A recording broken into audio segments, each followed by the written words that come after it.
Subscribe to our channel by clicking the subscribe button. Click the bell button and enjoy the latest uploads from our channel. Hello HS community, नमस्कार। Welcome to hungry spirit channel. स्वागत है आपका आपके अपने channel hungry spirits में। तो चलिए सुनते हैं।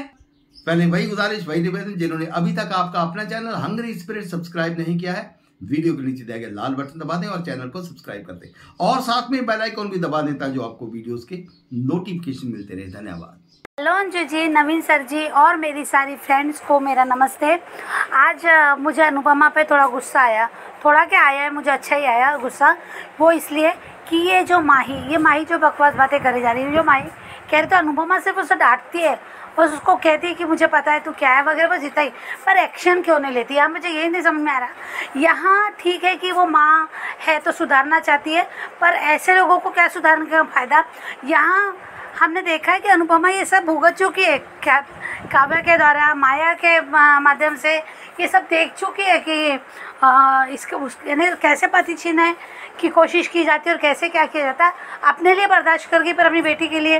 तो यहाँ अगर बेटी भी तुम्हारे जैसी है कि घर में खुद होके बुलावा देती है, तो यहाँ मुझे लगता है अनुपमा का एक्शन लेना बहुत ज़रूरी है। यहाँ हम बोलेंगे कि अनुपमा ने आज जैसे अनुज के फ़ोटो से बात की कि मेरी तीनों बेटियाँ, माही का अलग ही चल रहा है जो उसने कहा, तो मैं बोलूँगी कि पाखी का भी एक बात में समझ में आ जाता था कि हाँ, पाखी ने भी एक समय में टीटू को फंसाने की कोशिश की थी, उससे शादी करना चाहती थी, पर उसका एक वहाँ पे उससे कोशिश की, पर जब उसको पता चला कि ये हो ही नहीं सकता तो उसने वहाँ फिर बाद में ऐसी कोई कोशिश नहीं की। हाँ, वो दिल से नहीं चाहती थी कि टीटू और इसकी शादी हो, क्या है, डिम्पल की शादी हो, वो दिल से नहीं चाहती थी, खुन्नस करती थी, पर उसने ऐसी हरकतें करना फिर बंद कर दिया था। उसको जानती थी कि इसका कोई फ़ायदा नहीं होगा, मेरी मम्मी ऐसा कभी होने नहीं देगी। तो कहीं ना कहीं उसमें एक कहीं तो दिखती थी, एक लिमिट दिखता था। ये तो लिमिट के बाहर है, इसको बार बार इसकी हर गलती को पकड़ा जा रहा है, इसको बार बार आगा करा जा रहा है। खुद वसुंधरा देवी ने सबके सरेआम कह दिया शादी के मंडप में, तो फिर भी इसकी हिम्मत देखो कैसी। और अब दोस्त बना ली, उसके जरिए जाना चाहती है। कई बार जानते नहीं, बहुत सही कहा राही ने, पर आज अनुपमा का मुझे लगता है कि क्यों उसको उस समय रोका नहीं। और मुझे तो लगता है इसको बोलना ही चाहिए कि तू जाएगी नहीं, चाहे कुछ भी हो, वो दोस्त हो, बाहर मिल, घर में नहीं जाना। देखो तेरे दोस्त से मिलना है ना तो बाहर जाके मिल, यहाँ घर पे बुला, कुछ भी हो जो भी हो, पर उनके घर में जाएगी, तो राही के घर में जाएगी। ये अनुपमा का बोलने का हक है। कौन सा रिश्ता है भाई, ऐसा देखा जाए तो यहाँ बड़ा अजीब सा लगता मुझे अनुपमा का। तो मुझे लगा, ये मुझे अच्छा नहीं लगा अनुपमा का। रही बात राही का राघव के लिए बोलना, राघव ने सुन लिया दोनों की बातें। अब राघव मुझे लगता है यहाँ से अगर जब उसे पता चलेगा कि राही कुठारी है और ये राही का ससुराल है, तो पता नहीं, मुझे लगता है वो नहीं लेगा, केस नहीं लड़ेगा, वो वापस देगा, वो पीछे हट जाएगा, अपने हुए जुल्म को वो कर देगा, शायद वो सरेंडर करेगा। पर अनुपमा को तब तक पता चल जाएगा तो अनुपमा ऐसा होने नहीं देगी, फिर ये मुसीबत बढ़ सकती है। अब यहाँ रही ख्याति की बात, तो ख्याति बहुत दुखी है। ख्याति जब राही और प्रेम लेके गए, उसे तो देखा हमने किस तरह से मोटी बा के ये देखे हमने, रंग ढंग देखे, और कैसा बोला कि पूजा में बैठी, पूजा के बाद वो नाटक किया गया, देवकी मैया का बताया। आज इतना होने के बाद भी मुझे था, सच में कहती हूँ कि कभी कभी लीलाबा गलत भी नहीं रहती। बहुत बार लीलाबा का ऐसा नहीं होता जो ये वसुंधरा जी का है। वसुंधरा जी ने ख्याति की स्वभाव देखा, ख्याति को देखा, ख्याति ने कितना प्रेम से प्यार किया, कितने मिन्नतें, कितने मन्नतें, कितनी पूजा पाठ, कितना क्या क्या किया, ये खुद पराग बोलता है, बताया। तो ये क्या वसुंधरा देवी से छुप छुप के किया होगा क्या? नहीं ना, ये सब पता है। और उसके बाद वो कैसी बहू थी ये भी पता है। तो यहाँ मुझे अजीब सा लगता है कि किसी के नेचर को जानने के लिए हमारे लिए इतना वक्त, यानी कि इतना बड़ा छोटा था प्रेम, और आज इतने साल हो गए, इतना बड़ा हो गया प्रेम, इतने साल हो गए, तो हम किसी को जानते नहीं है। एक मोहित आके कह रहा है मेरी माँ ऐसी, और किसी ने कहानी सुना दी, उसकी एक तरफ से, उसकी तरफ से भी नहीं सुना। और बहुत ईजी है कि उसे खुद के लिए नहीं किया, उसने प्रेम के लिए किया। एक माँ, सौतेली माँ थी, वो इसलिए किया, ये क्लियर था, तो उसे माफ़ करने का, माफ़ तो यानी उसको इतना जज करने की ज़रूरत ही नहीं। एक सच बात तो यहाँ जो हरकतें करी ना, मुझे बहुत घटिया लगी। बहुत, एक औरत होने के नाम पे और एक माँ होने के नाम पे वसुंधरा देवी डब्बा है, इससे कई बेटर मुझे तो लगता है कि बा तो भी रिश्तों को समझती है, रिश्तों में बाने बहू बेटों में या फिर इसमें से दरारें डालने की, दूर करने की कोशिश थी कि यहाँ अगर वसुंधरा देवी बोलती कि ख्याति भी यही रहेगी, चाहे कुछ भी हो जाए, वो इस घर की बहू है, इस घर की बहू किसी और के घर में नहीं रहेगी, तो पराग मानता ही मानता। तो यहाँ बड़ा अजीब सा लगता है कि मोटी बा के संस्कार, मोटी बा या घटिया लोगों जैसे इन लोगों का, ठीक है, पूजा हुई वहाँ पे जो तमाशा हुआ, तमाशे हुआ, प्रेम ने स्टैंड लिया। अभी हम जो देख रहे हैं कि ईशानी का, आज ईशानी का बहुत बड़ी बात है, तो अनुपमा लगभग वहाँ तक पहुँच गई कि जहाँ पे वो फ़ोटो निकालना शुरू की कि कौन ये कर रहा है। तो अनुपमा ज़्यादा देर में ये मैसेज देने के लिए 2-3-4 एपिसोड जाएंगे साथ साथ ख्याति के साथ, ख्याति की कहानी के साथ। तो यहाँ ऐसा लगता है कि ये एक मैसेज ही है, वो तो है, दिखता है सबको, हम सब जानते हैं ये मैसेज है ईशानी का ड्रग्स वाली बात से पकड़ा जाएंगे। या राघव भी हेल्प कर रहा है कहीं ना कहीं, अभी प्रेम भी कहता है, तो यहाँ मुझे लगता है कि हो जाएगा। अनुपमा के सामने टास्क के पर आज अनुज से बात करना, अब अनुज से बात करना यानी फिर से मन को एक दिलासा देना है ना, तो मैं नहीं देने वाली अपने मन को दिलासा कि अनुज आएगा। अनुज को आना आएगा तो अच्छा लगेगा और वेलकम है, दिल के साथ वेलकम है अनुज का। पर अब मैं छोटे छोटे रहने से झूठे बातों में आप प्यार करती है, उससे पति रह चुका है और उतना प्यार है, तो वो याद क्यों ना करे। तो याद करना यानी अनुज का आना, ऐसा भी तो नहीं कह सकते हम। तो ठीक है, क्या बोले अब हम किसी को, यानी किसी पे क्या ही बोले कि आना है नहीं आना है, आना तो चाहिए, बहुत इंतज़ार है, पर देखते आगे। Thank you so much Anju ji, thank you so much Naveen sir ji. Hello Anju ji, Naveen ji नमस्ते, और सभी को सुजाता का प्यार भरा नमस्ते। आज का एपिसोड देखा, आज जिस तरह से ये माही राही से लड़ रही थी, सच में इसे और मोहित दोनों को देखकर कहते हैं ना, अंदर से घिन आती है। तो क्या ये है ये लोग? माही तो इतनी बदतमीज़ हो चुकी है, आउट ऑफ कंट्रोल हो चुकी है ये। अगर ये अनुपमा ने कोई ठोस कदम इस माही के खिलाफ नहीं लिया तो ये क्या कर जाएगी, ये अनुपमा कभी सोच भी नहीं पाएगी। इसके दिमाग में तो बस प्रेम नाम का फितूर घुसा हुआ है कि मुझे प्रेम चाहिए, मुझे प्रेम चाहिए। उधर ये क्या कहते हैं, मोहित के दिमाग में मुझे इनका एम्पायर हड़पना है। और इसी वजह से ये माही को अपने उसमें वो कर रहा है, अपनी तरफ की दोनों का ही फिर मकसद जो है सॉल्व हो जाएगा। उसको मोहित को एम्पायर, सारा उसकी दौलत मिल जाएगी, और जब प्रेम अकेला हो जाएगा, राही छोड़ के चली जाएगी, और तो प्रेम को माही मिल जाएगी, या माही को प्रेम मिल जाएगा। तो बस इन लोगों ने तो अपना जो है अपना वो कर रखा है। और ये अनुपमा किसी से मिली है अपने मोहल्ले में, तो वो बताते हैं कि उनकी बेटी भी ईशानी के साथ ही रहती है और वो भी पैसा मांगती रहती है। और उधर ईशानी ने जो है बाकी तिजोरी में से चेन चुरा ली है। और जो जिनसे वो अनुपमा मिली है, उन्होंने ये बताया है कि ये ईशानी और वो लड़की किसी कैफ़े में मिलने वाले हैं। उधर ये जब इससे राही अनु की रसोई में अनुपमा के साथ है, तो वो कह रही कि ये क्रिमिनल यहाँ पे क्यों है, और ये सब बातें राघव जी ने सुन ली हैं। और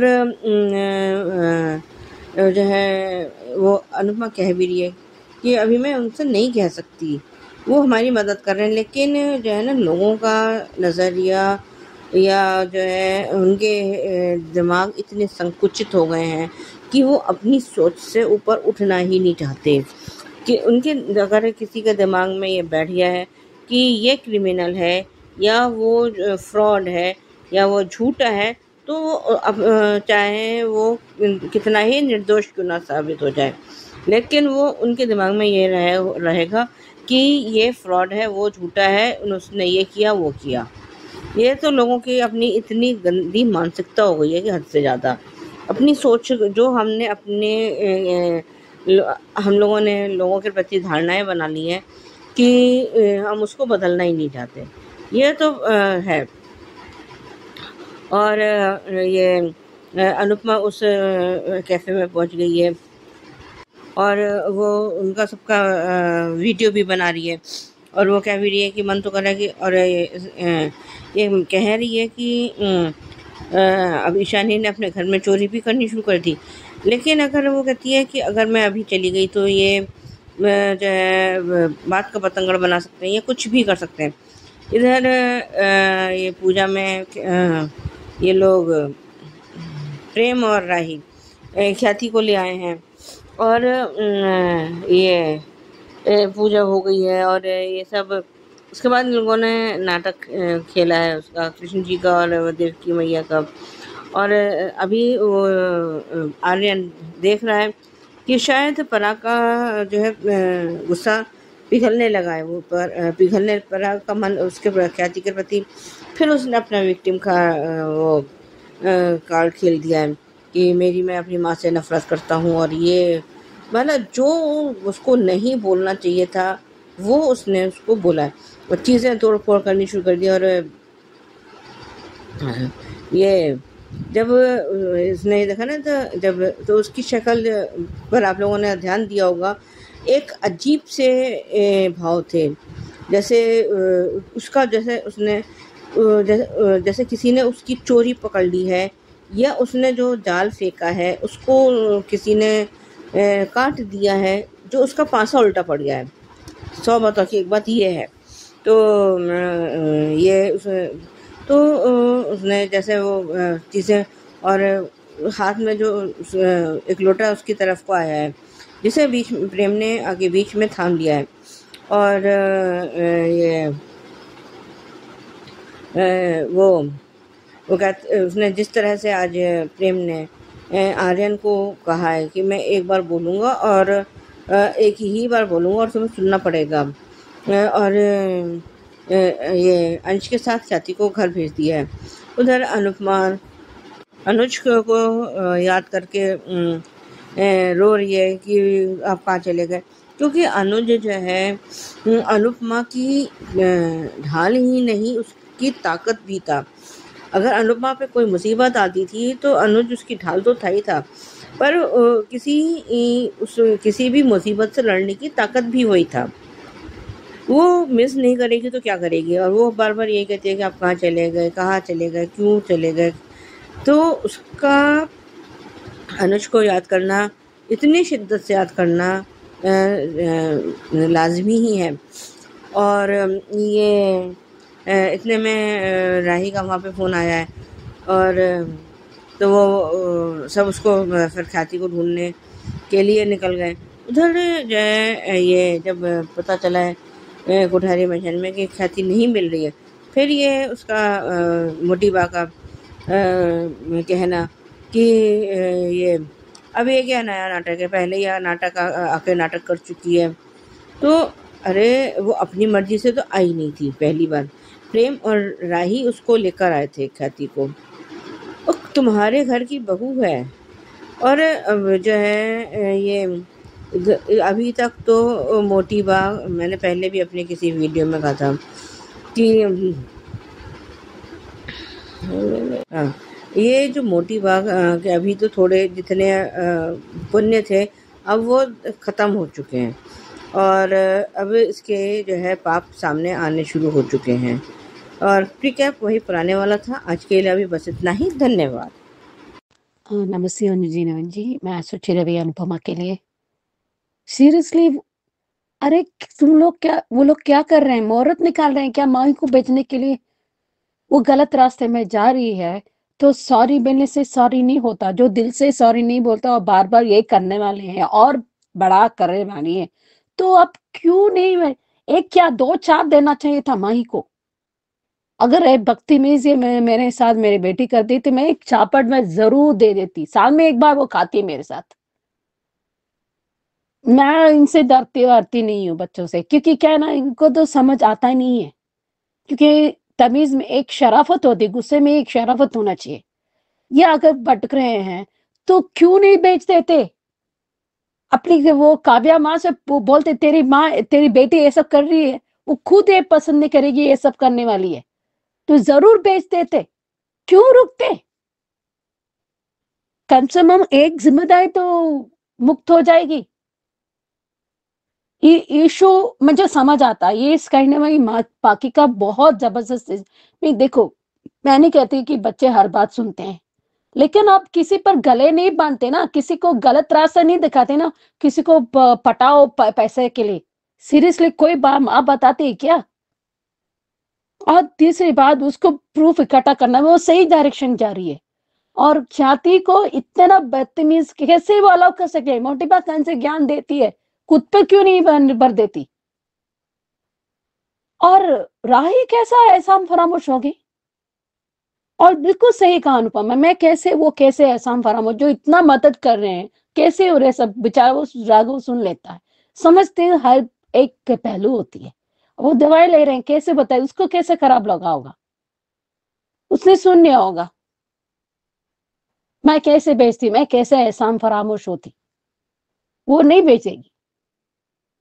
चाहे कुछ भी हो जाए, वो एहसान फरामोश नहीं हो जाएगी। देखिए खुद के नजरों गिरता है ना, अब किसी दूसरे पर क्या करेंगे फिर? बिल्कुल सही कहा था। और ये लोग इतने बदतमीज हो रहे हैं मोटी बा, और बाकी सब चुप चाप दे रहे हैं। ऐसा कैसे कर सकते हैं? एक औरत को कैसे बेइज्जत कर सकते हैं?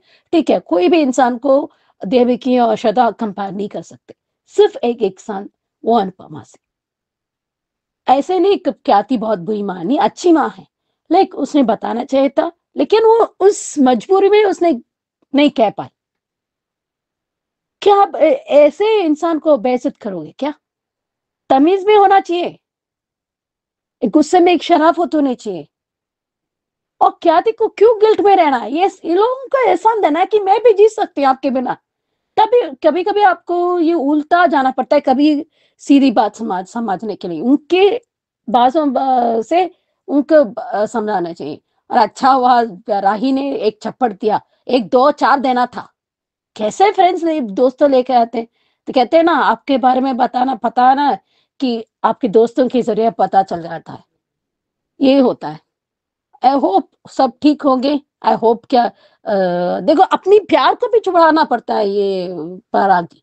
अगर वो अंजू जी आपने सही कहा, क्या कि मोटी बात नहीं होते ना, पराग अच्छा और बेहतर इंसान बताते। मान ये अब ये गूंगे गुड़िया तक ये मार रहे हैं। अभी मुझे लगता है ना इस बार राघव के वो साइड ही वो अनिल भाई भी खड़े हो जाएंगे, मीता भी खड़े हो जाएंगे। और राही ने थैंक गॉड अभी उसको समझ आया कि माही के लिए वो बोला था, वो गलत क्या है। अभी देखो ये कॉन्ट्रैक्ट मैरिज एक खेल होगा कि जब बड़े कांड होने वाले तभी वो अक्कल से वो ताला खोलेंगे क्या? नहीं, ये मुझे समझ में नहीं, ये मेरे समझ से बाहर है ये माही को। तो देखते हैं आगे क्या होता है। हेलो अंजू मैम, हेलो नवीन सर, मैं अंजू मिस्त्री। आज का एपिसोड शुरू हुआ राही माही के बीच बहस से, और माही ने राही को पूरा का पूरा जिम्मेदार ठहराया आर्यन के अनकंफर्टेबल होने से। मतलब एक बात समझ नहीं आई कि ये आर्यन को एक ही बार मिली और उसे इतना समझ गई कि उसके मन की बात भी उसने जान ली। कैसे? ये तो फालतू हक जता रही है आर्यन की दोस्त होने का, और उसकी दोस्त होने के नाते बिंदास कोठारी हाउस में आने जाने का उसने गेट एंट्री पास भी ले लिया, कोई रोकेगा नहीं उसको अभी। और बुला इसको अपने घर में राही। और कोठारी हाउस में पूजा के लिए ख्याति की एंट्री, पराग का अनजाने में ही फूलों की बारिश। लेकिन वो सीन बहुत बकवास था, वो पूरा का पूरा सीन बकवास था, क्योंकि फूलों की बारिश वाला सीन तो अमेरिका में अनुज और अनुपमा के बीच बहुत अच्छा था, मुझे याद है आज भी। लेकिन ये ना सच्ची बताऊँ एकदम ऊपर ऊपर सब कुछ लगता है, ऐसा डायरेक्टर भी बोर हो गया है, उसे भी मज़ा नहीं आ रहा है काम करवाने में। ये लोग को तो कितनी बकवास एक्टिंग की प्रार्थना ने, वो राही ने, मैं तो पूरा सीन स्किप किया भाई, सॉरी, लेकिन मैं नहीं देख पाई, मेरे से झेला ही नहीं गया। वो प्रार्थना की कहते ना सुस्ती भरी आवाज़ में मैं चक्कर खा के गिर गई कि मेरे से नहीं होगा बर्दाश्त, मैंने वो स्किप कर दिया। फिर मोहित का वो फालतू तांडव, तोड़ फोड़, अपनी माँ को डायन कहना। अगर ये अपनी माँ को माँ नहीं मानता तो माँ के दम पर इस घर में हक जताने क्यों आया है? मत माने माँ, छोड़ दे अधिकार, निकल जाए घर से, जाके जी ले अपनी ज़िंदगी, करके कुछ दिखा दे। माँ नहीं चाहिए ना तो छोड़ दो, लेकिन जाएगा क्यों? इसको तो पैसा चाहिए।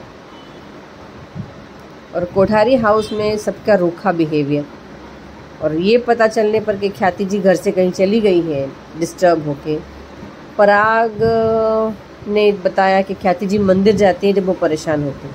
ये सुनकर सबको साफ सूंघ गया कि पराग ने ख्याति के बारे में सोचा कैसे। इतना सब कुछ हो गया, इतना सब कुछ ख्याति ने किया, फिर भी वो सोच रहा है। अरे क्यों नहीं सोचेगा? प्यार करेगा वो सोचेगा, जो दिखावा करेगा वो नहीं सोचेगा। और आज जो कलश उसने फेंका ख्याति की तरफ, तो जो प्रेम ने पकड़ा, वो सीन बहुत अच्छा था कि एक ही बार बोलूँगा कि मेरी माँ से बदतमीजी में बर्दाश्त नहीं करूँगा। और ख्याति के पीछे खड़ा हुआ पराग ये सुनकर सुकून भरी मुस्कुराहट के साथ खड़ा रह गया, लेकिन कुछ बोला नहीं। ये मुझे बुरा लगा। घर मोहित का भी है, सिर्फ मोहित का नहीं है जो सबके हिस्से के फैसले वो ले रहा है। पराग कब रोकेगा इसको? हद कब दिखाएगा? और कृष्ण कुंज में अनुपमा का अनुज से राही की शादी के बाद अब इंटरेक्शन होना फोटो के साथ, शिकायत करना कि मैं थक गई हूँ, मैं बहुत थक गई हूँ। एक ही लाइन घिसी पिटी बार बार बोलती है। लेकिन हाँ, इसमें 2 लाइन नहीं थी कि अब तो मैंने कान्हा जी से शिकायत करनी भी बंद कर दी। बात सही है, कान्हा जी सुनते हैं, शिकायत करके क्या फ़ायदा। मैंने बोला था दूरबीन लेके बैठते हैं कान्हा जी इसके पीछे कि कभी फ्री नहीं बैठनी चाहिए। थोड़ा सा फ्री हो गए, अरे इसने बहुत आराम कर लिया, नया टास्क दे दो। इंसान सुकून भी ढूंढता है यार, ज़िंदगी ऐसे थोड़ी कटती है परेशानी में। इंसान जल्दी टपक जाएगा। और सच बताऊं तो अभी मुझे एक ही रास्ता में दिखता है इसका कि मर जाएगी तभी उसका छुटकारा होगा इस सीरियल से या परेशानियों से। बाकी मेकर्स को कुछ बनाना भी नहीं है, न बिजनेस वुमन बनाना है, ना उसे सुखी हैप्पी लाइफ देनी है, कुछ भी नहीं। बस भागो दौड़ो भागो दौड़ो भागो दौड़ो। कब तक? ईशानी का केस बीच में छोड़ के वो ख्याति को ढूंढने गई। और ये हर बार खुद को ब्लेम क्यों करती कि मैंने ख्याति की जिम्मेदारी ली थी? क्या ख्याति ने खुद की जिम्मेदारी नहीं ली थी कि मैं जी पाऊंगी? अच्छा होगा गोली खा ली, मैं तो बोलूँ मर ही जानी चाहिए। जी के करेगी भी क्या? हाल तो मैं सुसाइड करके सड़क पर पड़ी है, बताओ। कल प्री कैप मैंने देखा, उसमें मोहित का ये मोहित और रोमिल वाला सीन सेम लगा ना, मतलब पूरा रिपीट ही था। वही दोस्त, वही बकवास दोस्त, और राही के साथ मिसबिहेव कर रहे हैं। ये क्या है? ये उसको भाभी बोलता है ना, उसकी जिम्मेदारी नहीं बनती। ये सड़क छाप गुंडा क्यों दिख रहा है मुझे? ख्याति का बेटा नहीं लग रहा है। कुछ तो संस्कार ख्याति के होते, या बाप को देखकर भी उसकी सीख जाता है। हर बार एक्टिंग अच्छी नहीं लगती, जो एक्टिंग थी वो नहीं, हजम नहीं हो रही, और रियलिटी है वो गंदी लग रही है। यही उसकी रियलिटी है। दोस्त कैसे बोल रहे थे, कैसे भाभी के तो हाथ पैर दबाने चाहिए। मैं तो मुझे तो गला ही काट देती। ठीक है, अभी कल देखते हैं। पता नहीं मैंने आज क्या बोला है, कितना बोला है, कैसे बोला है। 3 बार कोशिश की, या आखिरी बार में अटेम्प्ट किया। जो होगा जैसा होगा आप एडजस्ट कर लेना, क्योंकि मैं सच में अभी ना बोर हो रही हूँ सीरियल से। मुझे कोठारी खानदान की तो स्टोरी ऐसा लगा कि पूरा सीरियल डुबा दिया यार। 2 हफ्ते में 6 पॉइंट नीचे आ गया सीरियल। कोई नया ट्रैक नहीं है। सब लोग बोल रहे हैं कि पसंद नहीं आ रहा, तो क्यों ज़बरदस्ती दिखाना है इनको?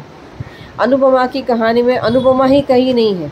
अनुपमा की कहानी है ही नहीं इसकी सीरियल में। कब तक हेल्पिंग हैंड बनी रहेगी?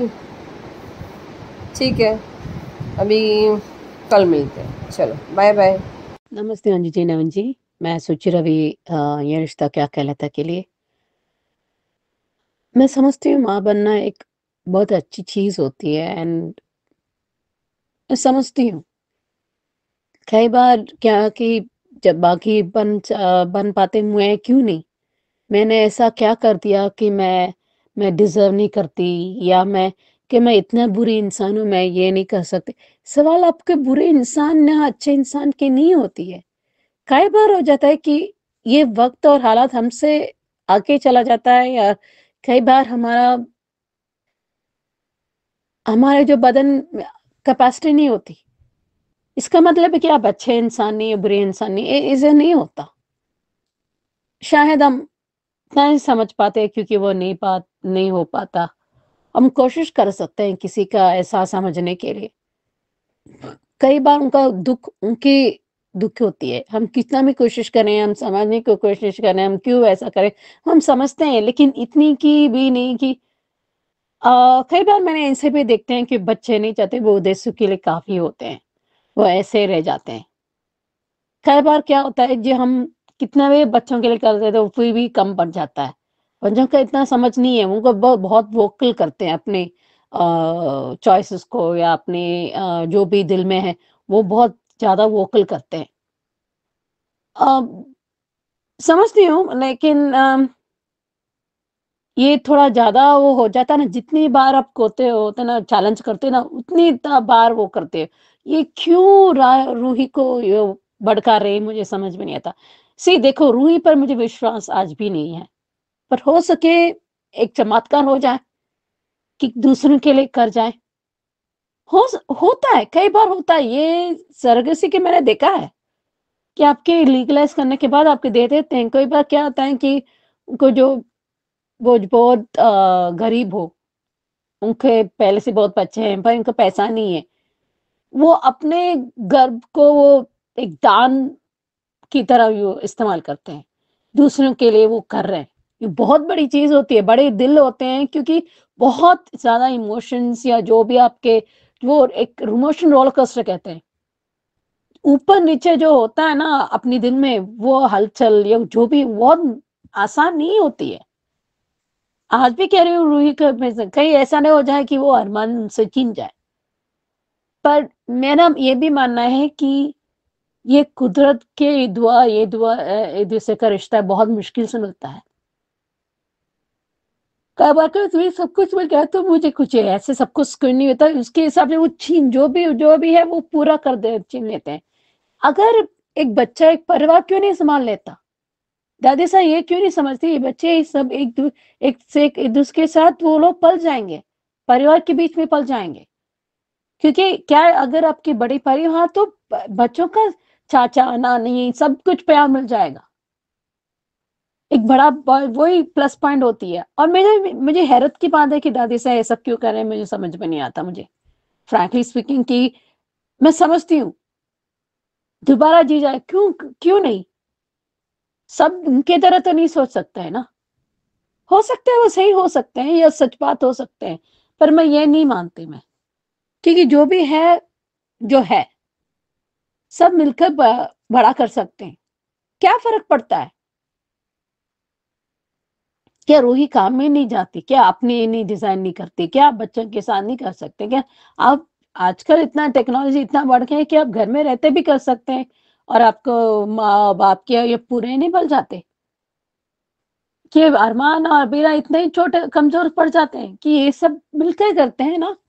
अबीरा कभी भी बच्चों का फर्क नहीं समझा है, नहीं अरमान भी। हाँ, विद्या ऊपर नीचे वो होता है, लेकिन इसका मतलब ये नहीं कि बच्चों पे प्यार नहीं होता, मिलकर बढ़ जाते हैं पूरी परिवार के बीच में। ये होना चाहिए, सिर्फ अब भड़का रहे ये क्या से, इसके लिए वो अब अरमान की तरफ वो बढ़ जाएगी। थैंक्स टू दादी साहब। वैसे भी वो अभी पहले रूट से वो यहाँ पे पौधे से अभी बड़ा पेड़ होने वाला है रूही के अंदर, जो अरमान की तरफ। पर मुझे कहीं ना कहीं लकीर खींचना होगा, अभी भी कोई फर्क नहीं है। ये दादी साहब बहुत खराब कर रही है, जो उनके खिलाफ जाते हैं वो सबके खिलाफ जाती है, यही करती है, ये ठीक नहीं है। देखते हैं आगे क्या होता है। तो दोस्तों, कैसे लगे ये रिव्यूज और कैसा लगा आज का एपिसोड, कमेंट करके बताइएगा। देखते रहिए चैनल हंग्री स्पिरिट्स। धन्यवाद। Subscribe to our channel by clicking the subscribe button. Click the bell button and enjoy the latest uploads from our channel.